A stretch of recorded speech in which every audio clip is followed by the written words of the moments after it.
जय श्री सद्गुरुदेवाय नमः। जय श्री गणपति देवाय नमः। ओम नमो भगवते वासुदेवाय नमः। श्रीमद् भागवत महापुराण अष्टम स्कंद 14वां अध्याय।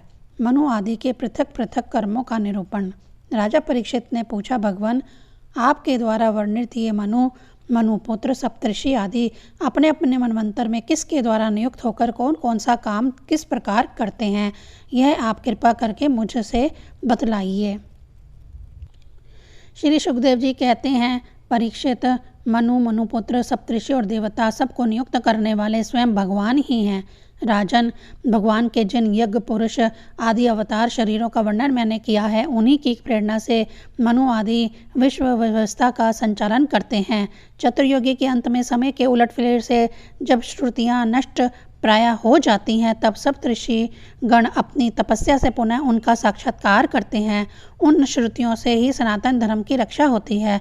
राजन, भगवान की प्रेरणा से अपने अपने मनवंतर में बड़ी सावधानी से सब के सब मनु पृथ्वी पर चारों चरण से परिपूर्ण धर्म का अनुष्ठान करवाते हैं। मनुपुत्र मनवंतर भर काल और देश दोनों का विभाग करके प्रजा पालन और धर्म पालन का कार्य करते हैं।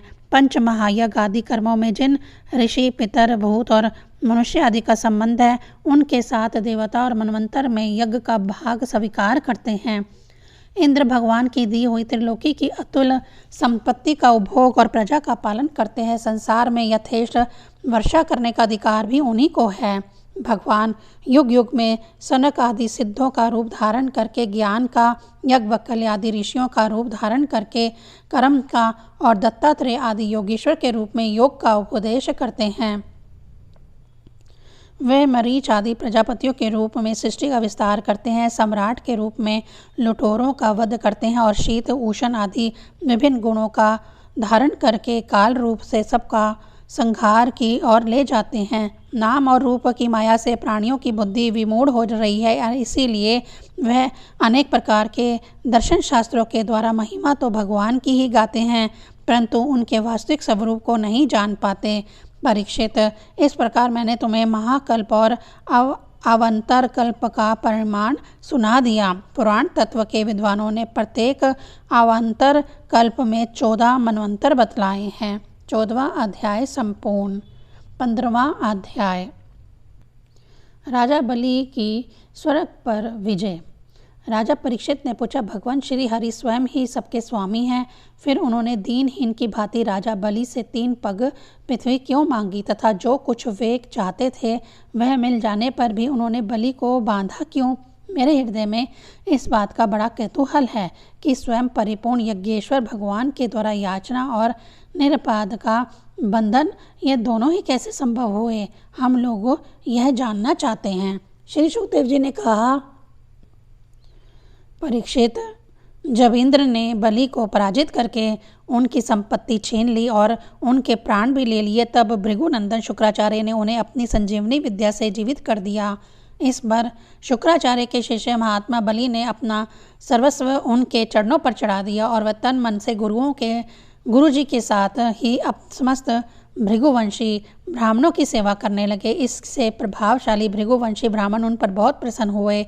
उन्होंने स्वर्ग पर विजय प्राप्त करने की इच्छा वाले बलि का महाअभिषेक की विधि से अभिषेक करके उनसे विश्वजित नाम का यज्ञ कराया। यज्ञ की विधि से हवशियों के द्वारा जब अग्नि देवता की पूजा की गई, तब यज्ञ कुंड में से सोने की चद्दर से मढ़ा हुआ एक बड़ा सुंदर रथ निकला। फिर इंद्र के घोड़ों जैसे हरे रंग के घोड़े और सिंह के चिन्ह से युक्त रथ पर लगाने की ध्वजा निकली। साथ ही सोने के पत्र से मढ़ा हुआ दिव्य धनुष, कभी खाली ना होने वाले 2 अक्षय तरकस और दिव्य कवच भी प्रकट हुए। दादा प्रहलाद जी ने उन्हें एक ऐसी माला दी जिसके फूल कभी कुमलाते ना थे, तथा शुक्राचार्य ने एक शंख दिया। इस प्रकार ब्राह्मणों की कृपा से युद्ध की सामग्री प्राप्त करके उनके द्वारा स्वस्ति वाचन हो जाने पर राजा बलि ने उन ब्राह्मणों की प्रदक्षिणा की और नमस्कार किया। इसके बाद उन्होंने प्रहलाद जी से संभाषण करके उनके चरणों में नमस्कार किया। फिर वे भृगुवंशी ब्राह्मणों के दिए हुए दिव्य रथ पर सवार हुए।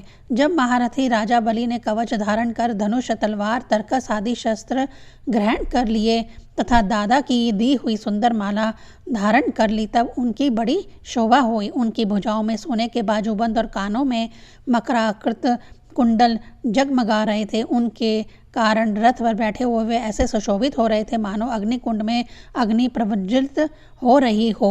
उनके साथ उन्हीं के समान ऐश्वर्य, बल और विभूति वाले दैत्य सेनापति अपनी अपनी सेना लेकर हो लिए। ऐसा जान पड़ता था मानो वे आकाश को पी जाएंगे और अपने क्रोध भरे प्रज्वलित नेत्रों से समस्त दिशाओं को, क्षितिज को भस्म कर डालेंगे। राजा बलि ने इस बहुत बड़ी आसुरी सेना को लेकर उसका युद्ध के ढंग से संचालन किया तथा आकाश और अंतरिक्ष को कपाते हुए सकल ऐश्वर्य से परिपूर्ण इंद्रपुरी अमरावती पर चढ़ाई की।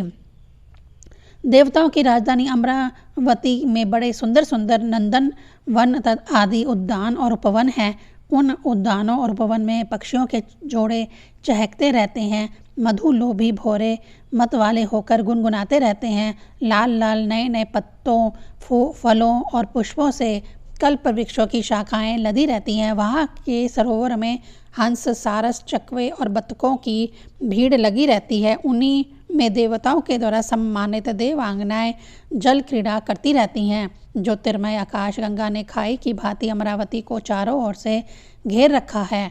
उसके चारों ओर बहुत ऊंचा सोने का परकोटा बना हुआ है, जिसमें स्थान स्थान पर बड़ी बड़ी अटारियां बनी हुई हैं। सोने के किवाड़ द्वार द्वार पर लगे हुए हैं और स्फटिक मणि के गोपुर यानी नगर के बाहरी फाटक हैं।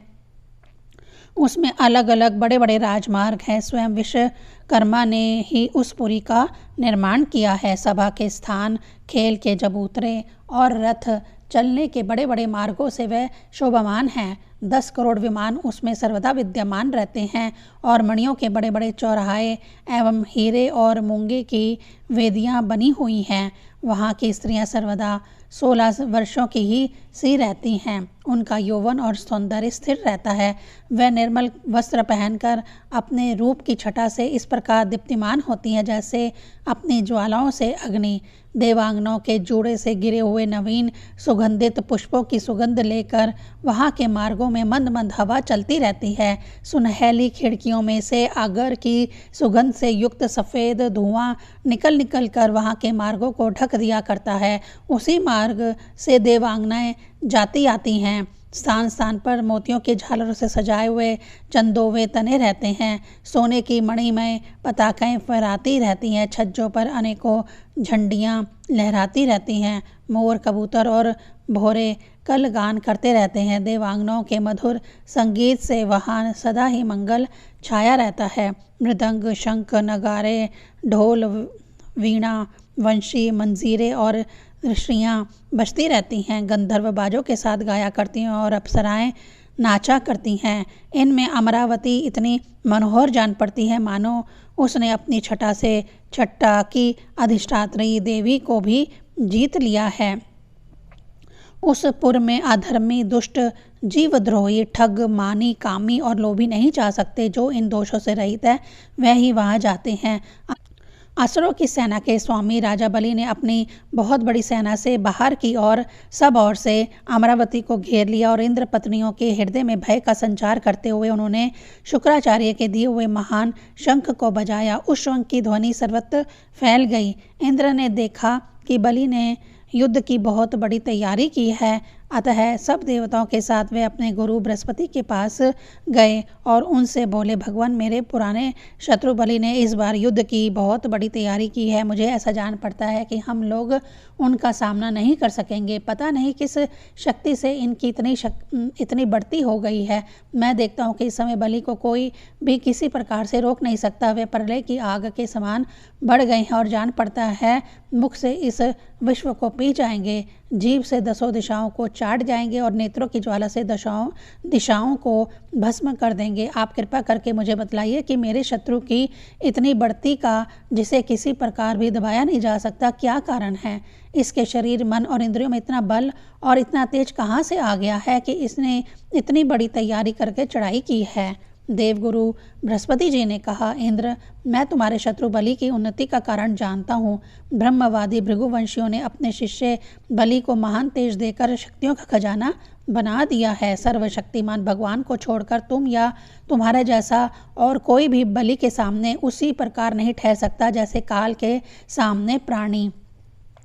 इसीलिए तुम लोग स्वर्ग को छोड़कर कहीं छिप जाओ और उस समय की प्रतीक्षा करो जब तुम्हारे शत्रु का भाग्य चक्र पलटे। इस समय ब्राह्मणों के तेज से बलि की उत्तरोत्तर वृद्धि हो रही है। उसकी शक्ति बहुत बढ़ गई है। जब यह उन्हीं ब्राह्मणों का तिरस्कार करेगा तब अपने परिवार परिकर के साथ नष्ट हो जाएगा। बृहस्पति देव जी देवताओं के समस्त स्वार्थ और परमार्थ के ज्ञाता थे।